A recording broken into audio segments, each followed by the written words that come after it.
sa inyo mga kabayan. Ngayong araw na ito, April 1, 2025, ang umpisa ng aming art show ng aming grupong Batanggenyong Grupo sa Sining at Kultura, ang Bagsik. Excited na lahat ang mga kasapi at mga kasali din sa aming art show na art exhibit na pinamagatan namin Baghari, mga kulay ng buhay. Life is art, live yours in color mga kabayan. Pag-uumpisa rin mamaya ang aming opening ay alas 4 ng hapon sa Robinson's Galleria sa Maynila. Ayan ho, sa kooperasyon sa amin ng Art Tablado mga kabayan. Kaya sana ho yung mga nakakapanood nito ngayon, mga subscribers natin, followers, ay bisitahin ninyo itong aming art exhibit na ito doon sa Robinson's Galleria. Yan ho, Baghari. Yan, makita natin ang mga kulay ng ating mga buhay at ito, ang aming mga guest of honor. Yan ho, mga distinguished at mga kilalang mga personalidad sa larangan din ng may mga pagmamahal sa sining. Ayan ho mga kabayan, sana ho inyong sinsayan itong aming art exhibit ito at sana panoorin ho ninyo kung paano ko ginawa itong aking pyesa para dito. Ay, kita nyo baga ho mga kabayan. Hinutay-utay ko na nung maisipan kong videohan, di ganyan na ho ang aking nagawa. Talagang aking matagal nang nais magpinta ng ganitong mga prutas. At itong ating mga lokal na prutas lamang ang nais kong isama diyan. Wala tayo makikita diyan mga mansanas, mga ubas, mga strawberry at kung ano-ano pang mga prutas na ang gagaling po sa ibang bansa. Yan, ito yung mga lokal na pinili kong mga prutas na karaniwang makikita natin sa ating mga parangan, ayan, sa mga gubatan dito sa atin sa Pilipinas. At saka may mga tanim-tanim din tayong papagayaan. Siyempre, diyan kung isa-isahin natin, napakasarap naman ho nitong ating sariling atay na mga prutas na yan. Yan ho ating inuutay, ang talagang pinagbuhusan ko rin ho ng panahon at ng effort itong aking ginawang piyesang ito, itong aking artwork na ito na isa sa dalawang isinali ko sa aming art exhibit na ito ng Bagsik na Baghari. Yan ho.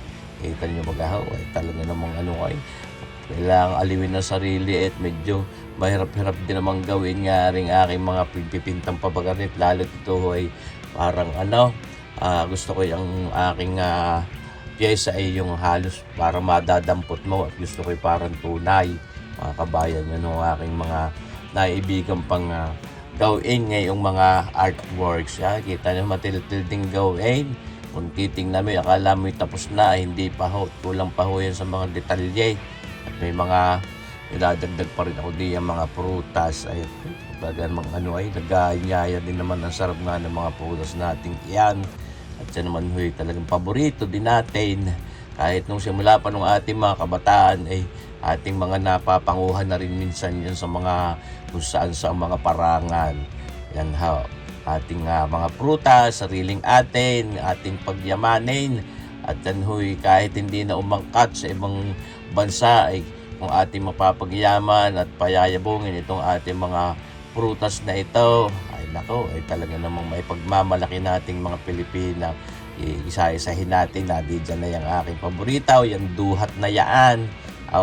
Meron tayo niyang mga pinyapol, at mga pakuan at mga buko, may maroon tangalang langka, may mga saging diyan, merong saba, merong bangalan, meron tayo diyang guyabanaw, may milaw, may ates, may makopa, may chikaw, may sinigwilas, may sinturais, may santaw, may manggang hinog, may kamatsilay, may aratiles, merong tsesa, meron din diyan niyang abukadaw, merong kay mitaw, kay nitaw kung tawagin natin, mayroong lansunes diyan, may sampalok, may suha, may saging na saba, at yan pa ating pinyang iyan nga napakasarap din, napaka-healthy.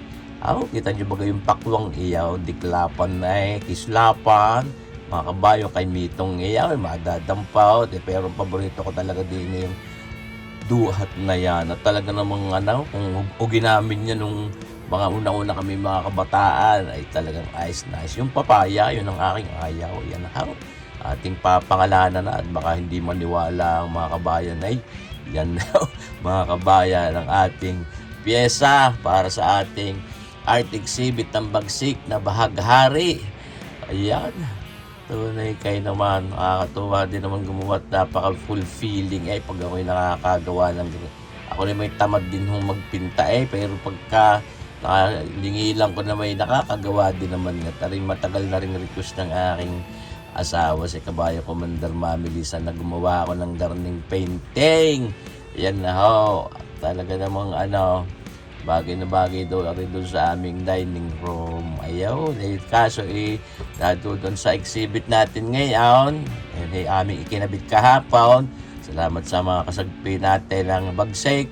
Nagtulong-tulong kami para i-install yung mga artworks namin doon sa Artablado, doon sa Robinson's Galleria sa Maynila, mga kabait. Maya-maya ng karikate, kami sisibat na uli doon at opening namin mamayang alas 4 ng hapon. Doon lahat ang mga kasali din sa exhibit na aray. Marami ho kami miyembro ng Bagsik, pero may mga piling-piling na mga miyembro na sumali din. Meron mga hindi nakasali, gawa ng mga busy at may mga ibang pinagkakabalahan. At ito na nga ho ang ating pyesa. Ito pa ang isa na sabi ko ng dalawang aking ginawa. Ito ang Taal Volcano. Ito talaga naman taal na taal ang kariktan nitong Taal Volcano. Itong ating sariling bulkang itaw. Kung kapuputaw, ay suspursipaw, tawaray. Aba naman. Napakaganda mo ng papagayan. Huwag ka nang puputok. Ngayon ka nang laay, tumahimay. Yan ha, mga kabayan. Ako talaga namang sayang-saya ako nung matapos ako din sa aking pagpipintang aray. Panuorin ninyo ang mga pangyayari pa. Mga kabayan, tapos na barik naman. Salamat sa nag-video. Bayang parts sa Birdridge Marquez ng biryani sa dampa. Siyempre naman. Ayos. Pwede na sa exhibit natin sa Manila. Masaya ako, siyempre. Ayos ka, parts. Yeah. Nahirapan pangtanggal pagod. Ayun. Ayos. Ganda. Yan, mga kabayan. Parang, tapos na building Isip mo ba, parang Ayos. Ayos.